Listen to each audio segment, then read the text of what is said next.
Hello everyone. My name is Himanshu Tiwari and welcome you guys on Practice Code. Guys, आज मेरे साथ गौरव सिंह है. Uh, at your left or Hello right of the everyone. screen, whatever. You know, so Gaurav is a competitive programmer. He is in second year BTech and his college is NIT Engineering College, Greater Noida. So Gaurav has 1600 rank on CodeChef.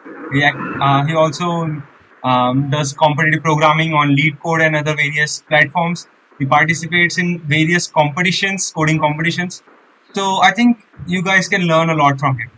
और आज सीखने के लिए बहुत कुछ है. सो ज्यादा time waste नहीं करेंगे. गौरव से स्टार्ट करते हैं. गौरव अपने बारे में थोड़ा सा अगर आप सबको बता सके तो सही हम्म, रहेगा. हाँ बिल्कुल हिमांशु। मैं सेकेंड ईयर स्टूडेंट हूँ, जैसा हिमांशु ने बताया आप लोगों को। और मैं कॉम्पिटिटिव प्रोग्रामर हूँ बाय पैशन। और बाय हॉबी मैं वेब डेवलपमेंट भी करता हूँ रिएक्ट में, और अभी फ्लटर सीख रहा हूँ। तो मैंने फर्स्ट ईयर में अब कुछ स्टार्टिंग में मुझे आइडिया नहीं था कि कॉम्पिटिटिव प्रोग्रामिंग होती क्या है। तो और सीनियर्स को भी उतना आइडिया नहीं था, क्योंकि उतना कॉलेज में इसका एनवायरनमेंट सही नहीं है कोडिंग का। अभी बन रहा है जैसे जैसे सीनियर्स इंटरेक्ट कर रहे हैं। और तो फर्स्ट ईयर में मैंने वेब डेवलपमेंट से स्टार्ट किया, कुछ फ्रीलांसिंग आइडियाज़ को एक्सप्लोर किया कि कैसे प्रोजेक्ट्स लेते हैं। और एंजल लिस्ट पे इंटर्नशिप जोड़ी, इंटर्नशाला पे इंटर्नशिप जोड़ी। फिर उसके बाद मैंने कुछ दिसंबर या फिर इसी अराउंड विंटर्स में कोडशेफ पे पहला कॉन्टेस्ट दिया था। तो और उस गौरव मुश्किल नहीं आती क्या, मतलब क्योंकि ज्यादातर प्रॉब्लम ये होती है कि कॉलेज के साथ मैनेज करना बहुत मुश्किल होता है और कॉम्पिटिटिव प्रोग्रामिंग जैसी चीजों को तो टाइम देना पड़ता है काफी. हाँ बिल्कुल, कॉम्पिटिटिव प्रोग्रामिंग को बहुत टाइम देना पड़ता है, पर मैं इसे ऐसे कहूँगा कि जितना भी दो, बहुत वो रिच टाइम होना चाहिए, क्योंकि एक एक प्रॉब्लम को समझने में बहुत टाइम लग जाता है। जैसे मैं तो शुरुआत में कॉन्टेस्ट ही कॉन्टेस्ट देता था।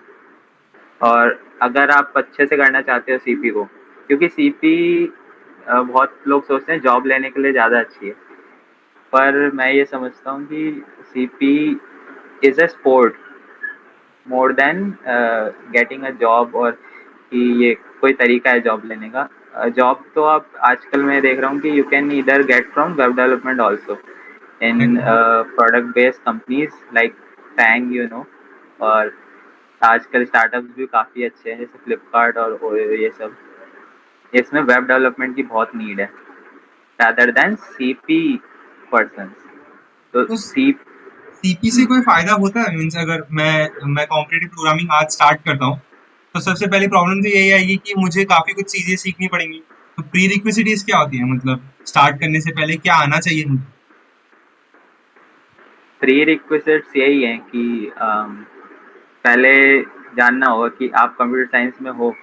मतलब अगर कंप्यूटर साइंस में आए हो तो ट्वेल्थ में या तो फिजिकल एजुकेशन या कंप्यूटर साइंस रही होगी, और वहाँ से थोड़ा बेस बन जाता है एरेज और कुछ बेसिक डेटा स्ट्रक्चर्स का। तो कॉम्पिटिटिव प्रोग्रामिंग में यही होता है कि कॉन्टेस्ट में आपके, अगर आपको एक डिसेंट लेवल पे पहुँचना है, तो बेसिक डेटा स्ट्रक्चर्स की नॉलेज होनी चाहिए, जैसे कि एरेज। और लिंक लिस्ट नहीं, लिंक लिस्ट की आगे ज़रूरत पड़ेगी। और सिंपल आपको नंबर थ्योरी और बिट मैनिपुलेशन की बाइनरी से कैसे हम खेलते हैं आप कह सकते हो, और उसकी बिट्स को कैसे चेंजेस करते हैं। और सी प्लस प्लस अगर आप कर रहे हो सी प्लस प्लस से, जो कि मोस्टली कॉम्पिटिटिव प्रोग्रामर्स प्रेफर करते हैं, तो आपको उसकी एस लाइब्रेरी भी पढ़नी पड़ेगी। C standard plus template plus library कहते हैं। सी प्लस प्लस ही क्यों प्रेफर किया जाता है? मतलब मैं जिन तो ज्यादा आसान होती है लिखने के लिए, फिर भी सी प्लस प्लस प्रेफर करेंगे. हाँ, सी प्लस प्लस इसलिए प्रेफर करते हैं लोग क्योंकि ये फास्ट होती है। ये सिस्टम से बहुत कनेक्टेड लैंग्वेज है, क्योंकि सिस्टम लेवल कोड ही रहता है मोस्टली। इसमें क्लासेस हैं, ऊप्स कॉन्सेप्ट है। पाइथन में क्या रहता है कि वो टाइम ज़्यादा ले लेती है रन टाइम में, जैसे। और ये at the very basic level जैसे शॉर्ट कॉन्टेस्ट दे रहे हो आप, तो उसमें मैटर नहीं करता कि C++ यूज़ करो या पाइथन यूज़ करो। वो तो वेब डेवलपमेंट के पर्सपेक्टिव से पाइथन टाइम लेती है, उसका आ जाता है दिक्कत। पर जब कॉम्पिटिटिव प्रोग्रामिंग कर रहे हो तो कोई भी चूज़ करो लैंग्वेज, इसमें कोई बाउंडेशन नहीं है कि तुम्हें C++ ही चूज़ करनी है या तुम्हें पाइथन ही चूज़ करनी है, तुम कुछ भी चूज़ कर सकते हो। तो C++ एक एज दे देती है बस। मार्केट में तो कई सारे मीन्स प्लेटफॉर्म है, जैसे लीड कोड हो गया, कोड शेफ हो गया, हैकर रैंक हो गया, कोड फोर्सेस हो गया, नंबर ऑफ प्लेटफॉर्म्स है। लेकिन बिगिनर्स को पता कैसे चलेगा कि स्टार्ट कहाँ से करना है? तो मतलब अगर आपने जो स्टार्ट किया था वो कौन से प्लेटफॉर्म से किया था?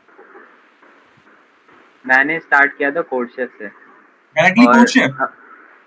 हाँ, डायरेक्टली, क्योंकि मुझे उस टाइम आइडिया नहीं था कि होता क्या है, क्योंकि मैंने सिर्फ कोरा पे, आप कोरा जानते होगे अगर, हाँ। अ, हाँ, तो इंजीनियरिंग में हो तो कोरा पे सर्व करते होगे, तो उस पे कुछ आर्टिकल्स पढ़े थे कि कॉम्पिटिटिव प्रोग्रामिंग नाम की एक चीज़ होती है और कोड शेफ पे अच्छे प्रॉब्लम्स आते हैं। फिर जब मैं एक कॉन्टेस्ट दे दिया और जब रेटिंग गिरा दी, तब मेरे को आइडिया लगा कि पहले बेसिक्स क्लियर करो जाके, तो उसके लिए हैकर रैंक पे जाओ, पहले प्रैक्टिस करो प्रॉब्लम्स को, फिर कोड शेफ पे आ सकते हो। और फिर भी भले ही ना हो पर ट्राई कर सकते हो। तो बिगिनर्स के लिए तो मैं यही कहूँगा कि एट कोडर के बिगिनर कॉन्टेस्ट दो, एजुकेशनल राउंड्स उसके होते हैं जो कि कोड शेफ से कम लेवल के होते हैं, या फिर हैकर रैंक पे प्रैक्टिस करो, हैकर ऐसी बेसिक साइट्स पे, फिर आप कोड फोर्सेस जैसी रशियन साइट्स या कोड शेफ पे कर सकते हो स्विच। ओके। तो मतलब ऐसे सिंपल कंपटीशन में पार्टिसिपेट करते रहो और हैकर रैंक से बेसिक लेवल ऑफ सीपी सीखते रहो।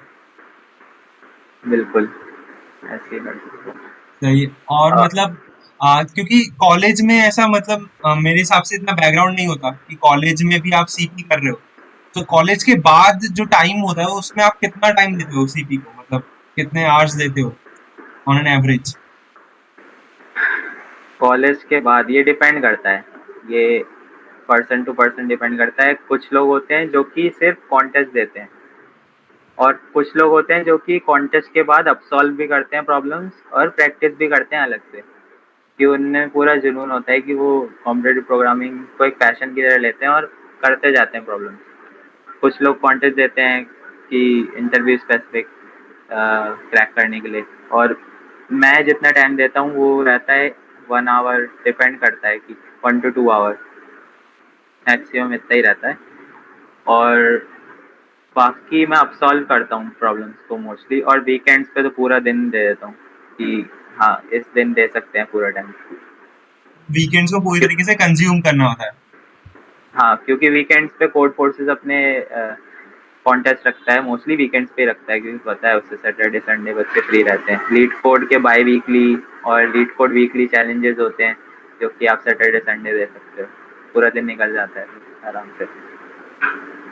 तो ये 1600 प्लस रैंक कोडशेफ पे इतनी आसानी से तो कभी नहीं मिलती, तो ये रैंक आती कैसे, मतलब कितनी मेहनत करनी पड़ी? 1600 मैं अगर, ये बहुत सही प्रोग्रामर्स भी देख रहे होंगे जिसके इससे ज़्यादा भी रैंक होगी, तो ऑब्वियसली ये एक डिसेंट रैंक है कह सकता हूँ। इसके लिए आपको फंडामेंटल्स क्लियर क्लियर होने चाहिए नंबर थ्योरी के, और आपको यूज़ करना आना चाहिए। जैसे मैंने एक एरे दे दिया जिसमें आपको काउंट करना है कि नंबर ऑफ रिपीटिशंस किस दैट नंबर के ज़्यादा हैं, तो उसमें ऑर्डर एन आप पूरा ट्रैवर्स कर सकते हो, या फिर मैप यूज़ कर सकते हो डायरेक्ट अनऑर्डर्ड मैप, या फिर हैशिंग यूज़ कर सकते हो। तो हैशिंग यूज़ करोगे ओ ऑफ एन में हो जाएगा और वो ओ ऑफ एन में होगा। तो यही होता है कि पहले हैशिंग और C plus plus H T L कुछ कॉन्सेप्ट पढ़ लो और फिर उसके बाद स्विच करो कॉन्टेस्ट देने के लिए। ग्रेट। तो मतलब ज्यादातर वैसे मैंने अपने जितना भी कम्युनिटी में देखा है, जितना अपने दोस्तों को अपने अराउंड देखा है, तो सीएस वाला स्टूडेंट के मोटिवेशन चाहिए होता है किसी चीज के लिए। तो आपका मोटिवेशन क्या है मतलब सीपी को लेकर के, कि क्यों सीपी करनी है मुझे अपने आप को लेकर के? सीपी के लिए मोटिवेशन तो मोस्टली यही रहता है कि इंटरव्यूज क्रैक हो जाए, फ्रैंकली यही बताऊंगा। और क्योंकि वही है एंड गोल। और कुछ कॉम्पिटिटिव प्रोग्रामर्स हैं जो कि मोटिवेशन है, जैसे कि गेनेडी है, और एक इंडिया से भी काफ़ी हैं, गेनेडी को ही मेंशन करते हैं लोग, तो मैं करता हूँ इंडिया से। झील वैष्णव है, अब्दुल्ला है जो कि 7 स्टार कोडर था, अब्दुल्ला खान। और झील वैष्णव तो सही में बहुत सही बंदा है। वो निर्मा यूनिवर्सिटी से है टायर 3 पर, फिर भी टॉप 16 में आता है कोड फोर्सेस पे। तो ऐसे बंदे तो मोटिवेशन देते ही हैं कि करते रहो, और मज़ा भी आता है प्रॉब्लम सॉल्व करने में कि एग्जैक्टली, मजा आना चाहिए। मेन फोकस तो हाँ मजे पे होना चाहिए। एड्रेनलिन रश अलग होता है सीपी का। मैंने लोगों को बिल्कुल। कितने ही घंटे ऐसे कंपटीशन से बैठे देखा है, and just a copy, and वो एक अलग मोटिवेशन होता है जो बैठ करके आप बस कोडिंग करते रहें। प्रॉब्लम हाँ सॉल्विंग एटीट्यूड चाहिए होता है। बिल्कुल, कॉपी डेवलपर्स रखते हैं, पर फिर भी सही रख लेते हैं कॉम्पिटेटिव प्रोग्रामर्स ही। राइट। तो मतलब सारे डाटा स्ट्रक्चर्स में से बेस्ट कौन सा लगता है? मतलब क्या ऐसा है जो डाटा स्ट्रक्चर में आपको बेस्ट लगता है? बेस्ट डेटा स्ट्रक्चर, ये सही क्वेश्चन है काफ़ी। तो हैश टेबल्स अच्छी लगती हैं बहुत ज़्यादा, और क्योंकि ऑब्वियसली वो बहुत कम टाइम में कर देती हैं चीज़ों को। और ट्रीज अच्छे लगते हैं, रेड ब्लैक ट्री मेरा फेवरेट है, वो बहुत सही है, वो अनऑर्डर्ड मैप में यूज़ होता है। तो ये फेवरेट डेटा स्ट्रक्चर है। तो मतलब डेटा स्ट्रक्चर्स तो हम सीख सकते हैं। डाटा स्ट्रक्चर्स के लिए कई सारे ट्यूटोरियल्स हैं, यूट्यूब पे भी ट्यूटोरियल्स हैं, और वैसे भी हम लोग काफी जगहों से सीख सकते हैं, यूडेमी एंड कॉर्सेरा से। सो हाँ कॉम्पिटिटिव प्रोग्रामिंग के लिए भी क्या अलग ट्यूटोरियल्स होते हैं जहाँ पर आपको कॉम्पिटिटिव प्रोग्रामिंग सिखाते हैं, या फिर वो खुद ही सीखनी पड़ती है अलग अलग जगहों से पढ़ के? हाँ, आजकल तो बहुत सारे रिसोर्सेज आ गए हैं कि एक कोड फोर्सेस की यूनिवर्सिटी है, ITMO यूनिवर्सिटी, उनका कोर्स भी चल रहा है अभी ऑनगोइंग में, जिसमें वो वीडियो लेक्चर्स बना रहे हैं रशियन कोडर्स जो टॉप कोडर्स हैं। तो ओमनिक जैसे कोडर्स हैं, वो ट्यूटोरियल्स बना रहे हैं लोगों के लिए इंग्लिश में, पहले रशियन में होते थे। तो वहाँ से सीख सकते हैं बिगिनर्स, और फंडामेंटल्स क्लियर करने के लिए। और अगर आपको ब्लॉग्स पसंद है तो एक साइट है cpalgorithms.com, वो डिस्क्रिप्शन में हिमांशु मेंशन कर देगा। तो वो बहुत बेस्ट साइट है, इस पे सारे के सारे एल्गोरिदम्स मिल जाएंगे जितने भी यूज़ होंगे पूरी सीपी जर्नी में आपके। तो वो बहुत अच्छी साइट है। अमेजिंग यार, मतलब काफी कुछ चीजें हैं सीपी में सीखने के लिए। तो मीन्स आप सीपी कॉम्पिटिटिव प्रोग्रामिंग जो आती है, तो वो चीज और अलग, मतलब कुछ जो वेब डेवलपमेंट है, वो चीज दोनों साथ में चलाना बहुत मुश्किल होता है। सीपी में अलग हाँ लॉजिक लगता है, अलग चीजें लगती हैं, एंड वेब डेवलपमेंट तो अपने आप में अलग चीज है, वो creativity and all that based है, लाइंस ऑफ कोड्स लिखने पड़ते हैं कई सारे। सीपी में आप कोड छोटा करते हैं, वेब डेवलपमेंट आप जितना कोड बड़ा है उतना अच्छा है। सो ये चीज मैनेज कैसे करते हो, मतलब दोनों चीजों को? मैनेज ऑब्वियसली नहीं हो पाती है, क्योंकि कुछ करने बैठते हो एक दिन में तो वही रह जाता है कि कॉम्पिटिटिव प्रोग्रामिंग कॉन्टेस्ट देना है तो वही दे पाते हो। और वीकली डिवाइड कर सकते हो कि कॉन्टेस्ट जिस दिन हो रहे हैं तो कॉन्टेस्ट दे सकते हो, और जो बच जाते हैं गैप डेज होते हैं उसमें वेब डेवलपमेंट कर सकते हो। प्रोजेक्ट्स उठाओ और कर लो। ट्यूटोरियल लूप में मत फंसो, क्योंकि वैसे ही कम टाइम है, ट्यूटोरियल्स देखते रह जाओगे, ब्लॉग्स पढ़ो, डॉक्यूमेंटेशन पढ़ो, उससे सही रहता है। ट्रैवर्सी मीडिया अच्छे चैनल्स हैं ऐसे, उन्हें फॉलो करो। हाँ हाँ, कॉम्पिटिटिव प्रोग्रामिंग के लिए भी कुछ अच्छे चैनल्स हैं, जैसे रचित जैन है और गौरव सेन है। तो इनने काफ़ी रिसोर्सेज शेयर कर रखे हैं, उन्हें देखो तो उससे काफ़ी हेल्प होगी। मैनेज करने के लिए यही है मेन कि you can't afford to be weak. तो और जो बंदे आएंगे अभी आगे, मैंने देख रहा हूँ कि फर्स्ट ईयर में बहुत अच्छे अच्छे डेवलपर्स आ रहे हैं जिनके प्ले स्टोर पे 25,000 इंस्टॉल्स हैं और ऐसे। और एग्जैक्टली। कॉम्पिटिटिव प्रोग्रामिंग में भी वो अच्छा कर रहे हैं, तो सीनियर होके कैसे वीक रह सकते हो? तो टाइम मैनेज करो। और बेसिकली जो क्वेश्चन आता है वो ये आता है कि कई बार ऐसे होता है कि हम ब्रेनस्टॉर्म कर रहे हैं किसी कॉम्पिटिटिव प्रोग्रामिंग से रिलेटेड क्वेश्चन को, और काफी ज्यादा वर्क कर रहे हैं उस क्वेश्चन पे, पर वो सॉल्व नहीं होता है। कई बार कॉम्पिटिटिव प्रोग्रामर्स वीक्स वीक्स दे देते हैं किसी क्वेश्चन को, और काफी आवर्स बिता दिए, लेकिन फिर भी वो क्वेश्चंस हो नहीं रहे। तो उस टाइम पे आप कैसे कोप अप करते हो? जैसे प्रॉब्लम हो जाती है कई बार, ऐसे इरिटेशन हो जाती है कि क्वेश्चंस नहीं हो रहे हैं इतना पढ़ने के बाद भी। तो होते नहीं है क्वेश्चंस। जैसे कोई क्वेश्चन नहीं हो रहा है, उसकी या तो उसकी प्रॉब्लम स्टेटमेंट काफ़ी हार्ड है। ऐसा नहीं है कि आपसे ही नहीं हो रहा, वो और भी जितने लोगों ने किया होगा उनसे नहीं हुआ होगा। तो मेरा ये तरीका है कि 2-3 बार उसे पढ़ो और फिर उसे पेन पेपर पर ड्रॉ करके देखो कि कैसे ड्राई रन करो कि मैं कोड अगर बनाऊंगा तो कैसे कैसे चलेगा। और क्वेश्चन ही समझ में नहीं आ रहा है तो थोड़ी देर के लिए सो जाओ, फिर आके करो। ऐसे कर सकते हो। तो और अगर बिल्कुल भी समझ में नहीं आ रहा तो एडिटोरियल एट द एंड तो ऑप्शन है ही कि वो देखना ही पड़ेगा अगर नहीं हो रहा है तो। क्योंकि ऐसा नहीं है कि गॉड हो तो सब सब कर लोगे। तो शुरुआत में बेसिक प्रॉब्लम्स कर पाओगे, पर हार्ड प्रॉब्लम्स के लिए एडिटोरियल देखने पड़ेंगे, बल्कि मीडियम के लिए भी देखने पड़ेंगे काफ़ी बार। यू नो मतलब ऐसे कभी बार सीपी के टर्म्स को सुनता हूँ मैं, तो सुनता हूँ, करता नहीं हूँ। तो बेसिकली डायनेमिक प्रोग्रामिंग करके टर्म आती है कि competitive programming is all about dynamic programming, और उसके क्वेश्चंस हार्ड होते हैं टू सॉल्व। तो क्या है? थोड़ा सा इंट्रोडक्शन सबके लिए। डायनेमिक प्रोग्रामिंग, ये बज़वर्ड्स होते हैं कॉम्पिटिटिव प्रोग्रामिंग में, पर कई जगह ऐसी जगह भी यूज़ हो जाती है डायनेमिक प्रोग्रामिंग जो हम कर चुके हैं, हमें याद नहीं है। जैसे फैक्टोरियल्स में हम कर चुके हैं, रिकर्सिव प्रोग्राम हम बनाते हैं। Recursion is the alias name of dynamic programming. Recursion ही डायनेमिक प्रोग्रामिंग है, बस उसमें मेमोराइजेशन हो जाती है। तो मतलब ऐसे समझाता हूँ मैं कि आपको, जैसे मैं हिमांशु से पूछता हूँ कि 1+2 कितना होता है। ठीक। हाँ, और अगर मैं पूछूँ 1+2+3। 6। हाँ, तो कैसे किया?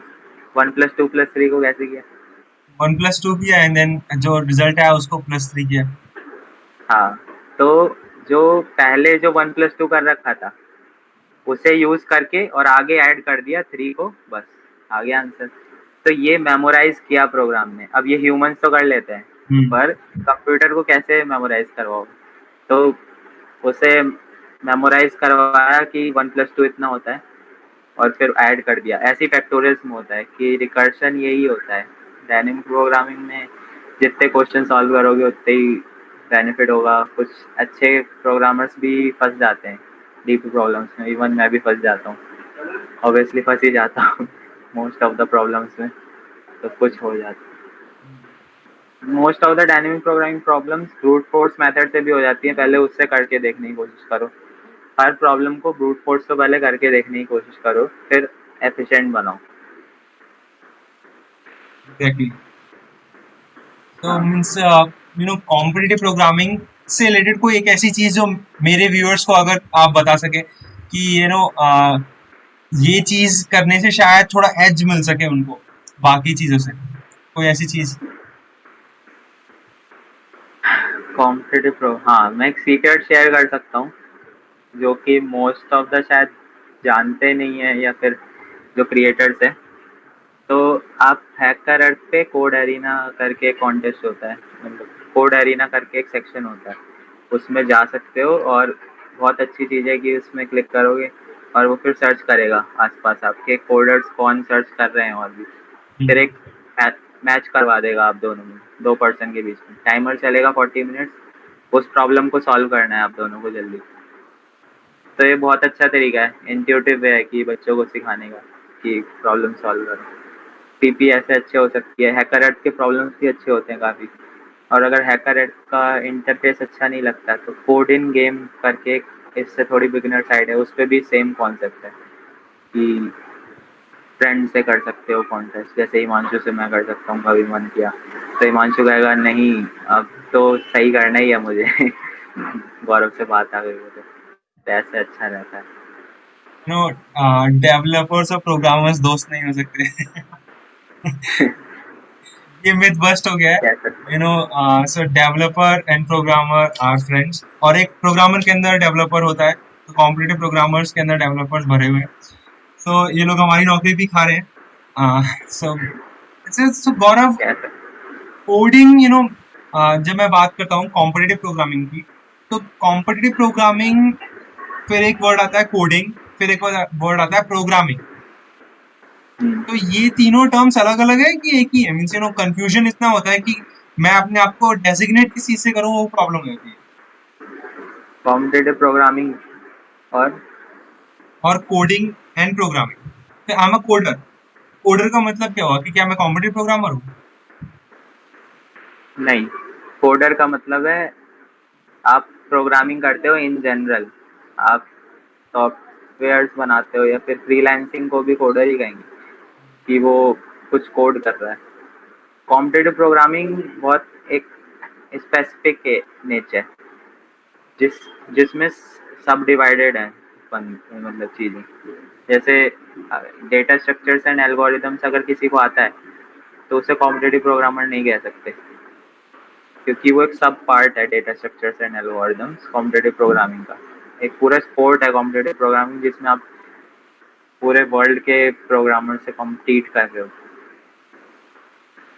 यही है, कोडर तो इन जनरल हो गया कि बिल्कुल। तो मतलब क्योंकि कई लोग कॉम्पिटिटिव प्रोग्रामिंग अलग अलग अप्रोच के लिए करते हैं। दे हैव देयर एक काम होता है जो उनको निकालना होता है कॉम्पिटिटिव प्रोग्रामिंग करके, एंड उस काम के लिए करते हैं। जैसे कि कुछ लोग मजे के लिए करते हैं, इंटरेस्ट, एड्रेनलिन रश के लिए। कुछ लोग करते हैं इंटरव्यूज निकालने के लिए।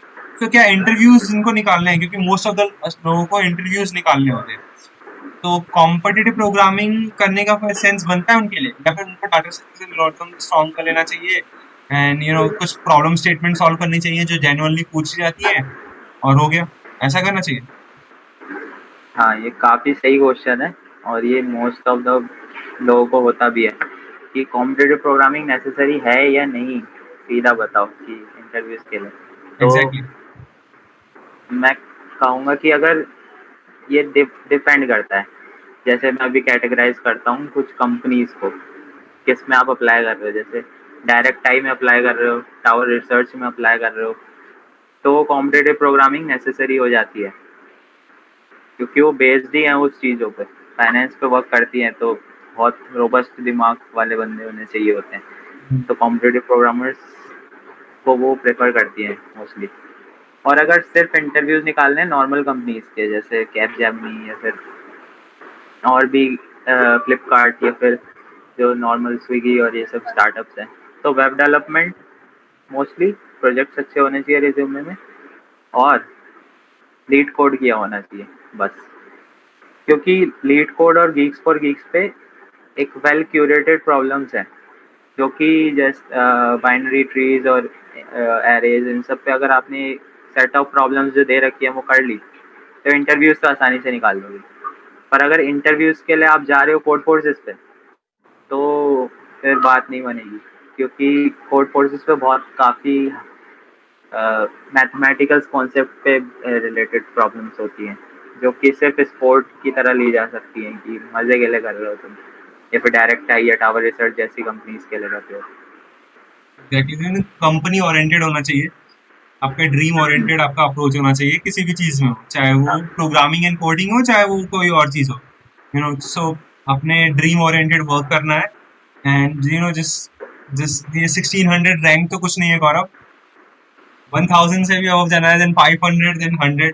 सो गौरव, बूस्ट कर दो अपने आप को, एंड होप मैं आपसे नेक्स्ट इंटरव्यू जब लूँ तो आप 1000 पेन करो, एंड फिर आप ज्यादा नॉलेज एंड इंफॉर्मेशन दे सको मेरे व्यूअर्स को भी, और हम साथ में कोड भी कर सके।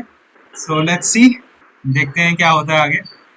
ओके, सो गाइज, अगर आपके कुछ और क्वेश्चंस होंगे सो कमेंट में जरूर लिख दीजिएगा, ताकि मैं गौरव से पूछ करके, या गौरव खुद अपने आईडी से आपको आंसर कर देगा वहां पर, और आप अपने ड्रीम को परस्यू कीजिए। Till then, see you later guys.